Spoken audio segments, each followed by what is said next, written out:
The mystery, the magic, the good, the evil. Advanced Dungeons & Dragons action figures. For years they've lived in the minds of players of the classic Advanced Dungeons & Dragons fantasy adventure game by TSR Hobbies. To millions of kids, they're the real thing, and now the magic comes alive in full glory with this spectacular line of Advanced Dungeons & Dragons action figures. That is how this early promotional material for the Advanced Dungeons & Dragons toy line opens.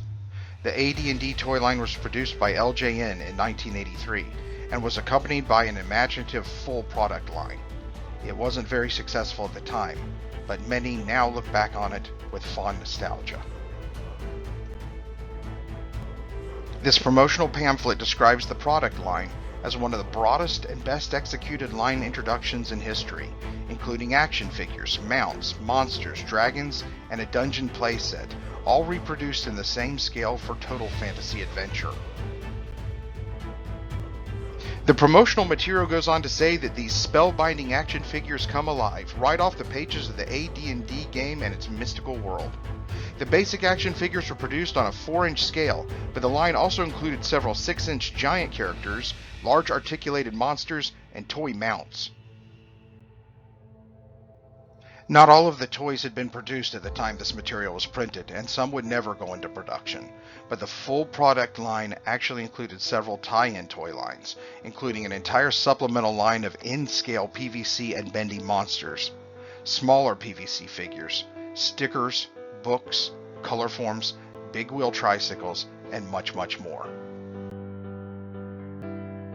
The line even included a giant and highly detailed adventure playset called the Fortress of Fangs. This playset had not been produced when this promotional pamphlet was distributed. And in addition to the basic toy lines, a line of wearable costumes and accessories was also produced. As this pamphlet shows, this toy line included helmets, swords, shields, and armor, so kids could go on their own heroic adventures.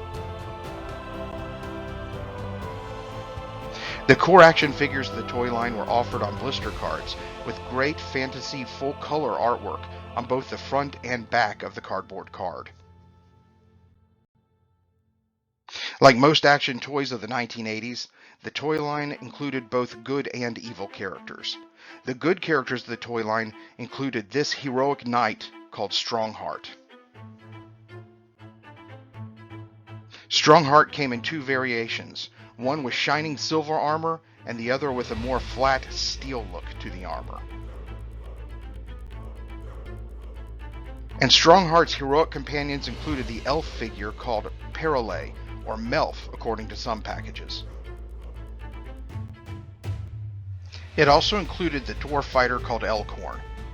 I think that these figures were heavily based on the Aragorn, Legolas, and Gimli heroic trio from the Lord of the Rings stories.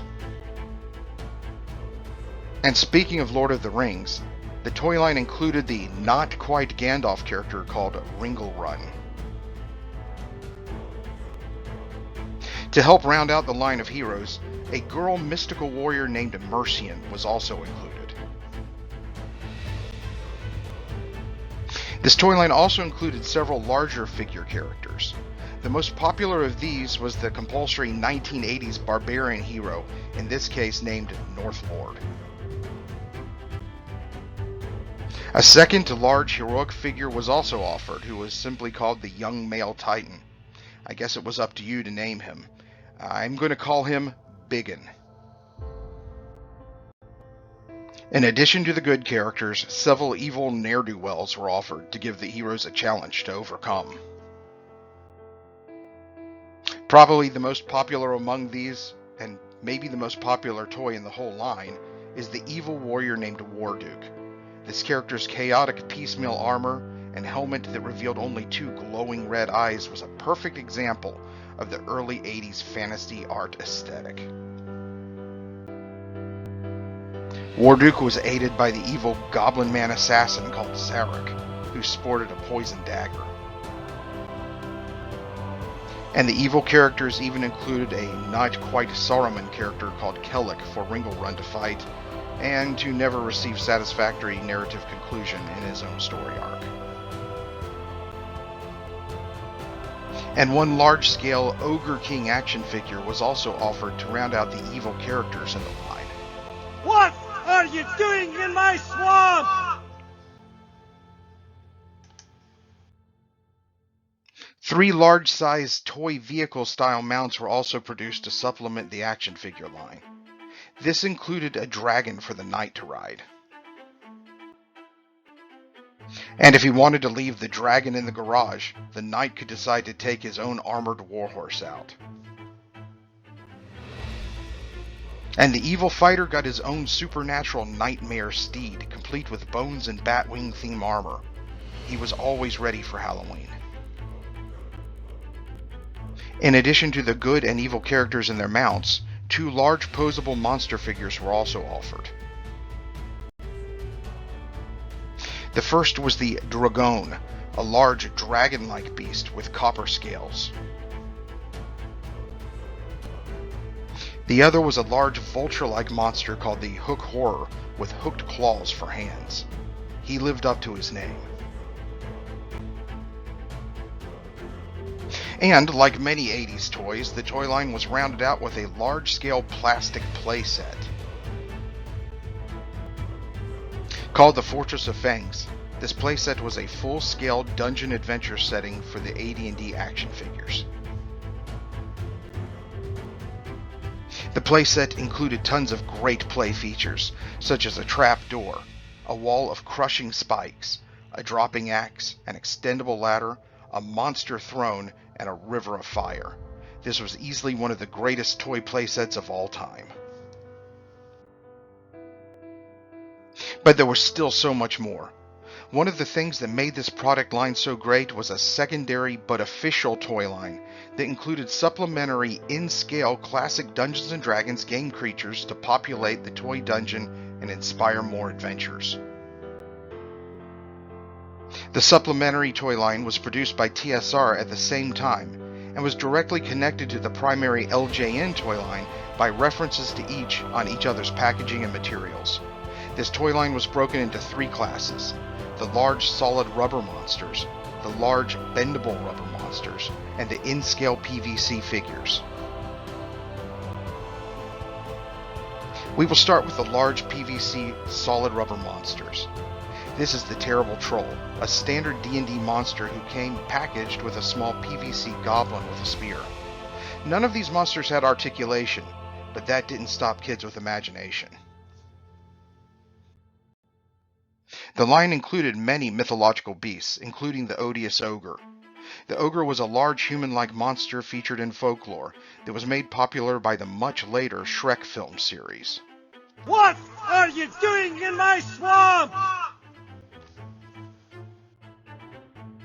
And there was also a minotaur of Greek mythology. He came with a crown treasure. Most of these large PVC rubber monsters came packaged with a bit of treasure to be recovered by the adventurers. This toy line also included many D&D original monsters, such as this Shambling Mound, a large plant monster that came with a sack of gold coins. Or this Umber Hulk, a strange creature with claws and insect eyes. It came with a pile of gold coins that featured the skeleton of some unlucky adventurer.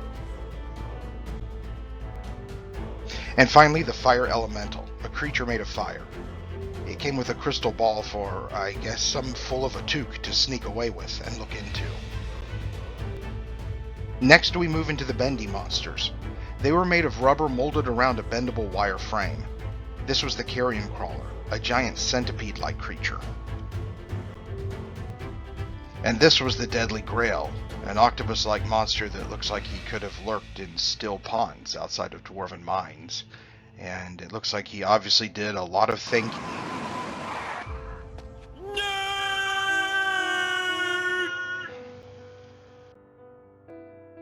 The Otyug is a creature that lives in foul places, such as sewers, garbage piles, and the dung heaps of other larger monsters.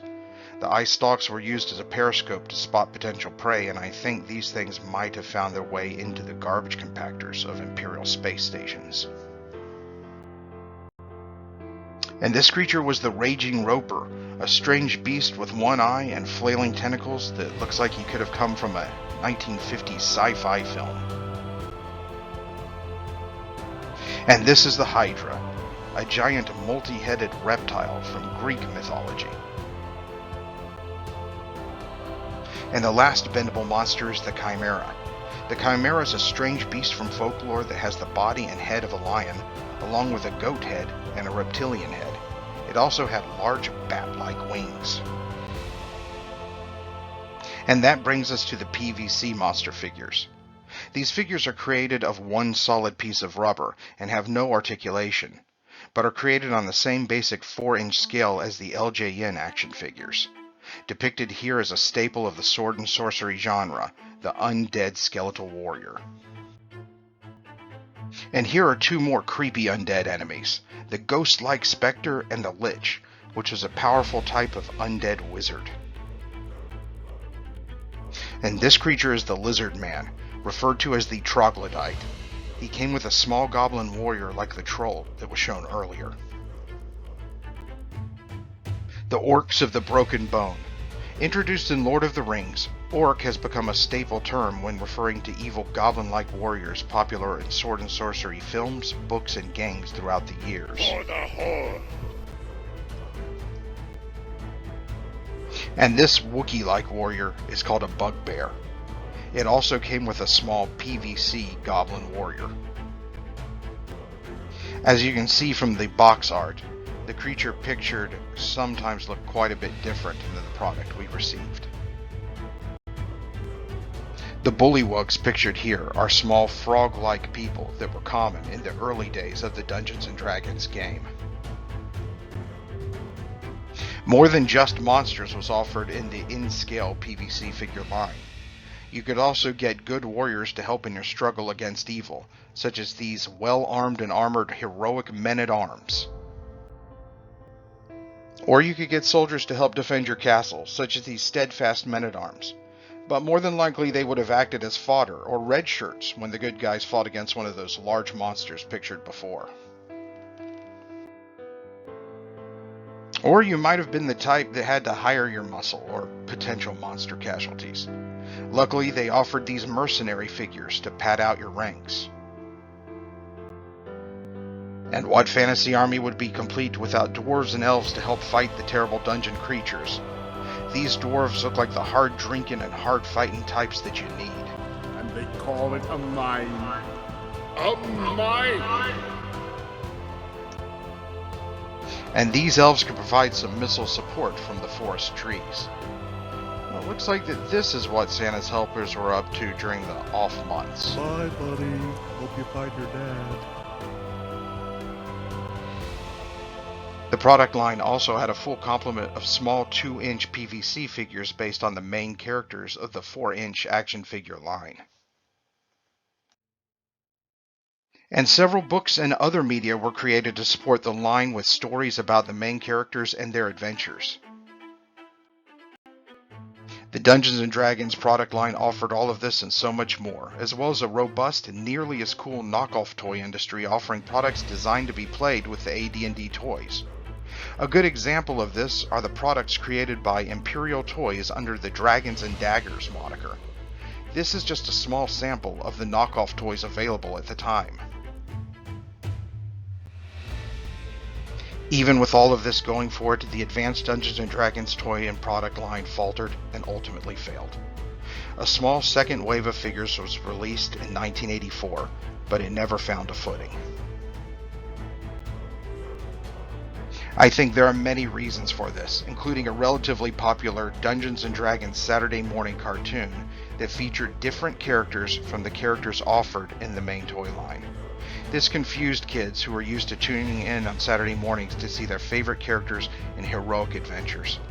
In addition, the Dungeons & Dragons game was fighting a moral outrage fueled by individuals who thought that playing the game led to involvement in the occult. In addition to this, the line was fighting an oversaturated toy market, as well as changing tastes in toys. The Star Wars film Return of the Jedi was released this same year, bringing about tons of great and popular toys. and the line was released right before the Transformer toys were unleashed onto the market, changing the toy landscape forever. There was a fierce fight for limited toy buying dollars. Now, with the benefit of hindsight, it seems that many have found an interest in this old toy line, and it is fondly remembered. It was always one of my favorites from a time long before I was even old enough to play the game it was based on. These toys would hold a special place in my toy box throughout my childhood, and would matriculate into the adventures of heroes from many other toy lines of the 1980s. Well, I hope you enjoyed this nostalgic journey back through toy history to look at the advanced Dungeons & Dragons line of the early 1980s. If you like these Memory of the Little Things, please subscribe to stay in touch with future content. Thank you for joining us, and I hope you will continue along as we remember the little things that made life so adventurous in the 1980s.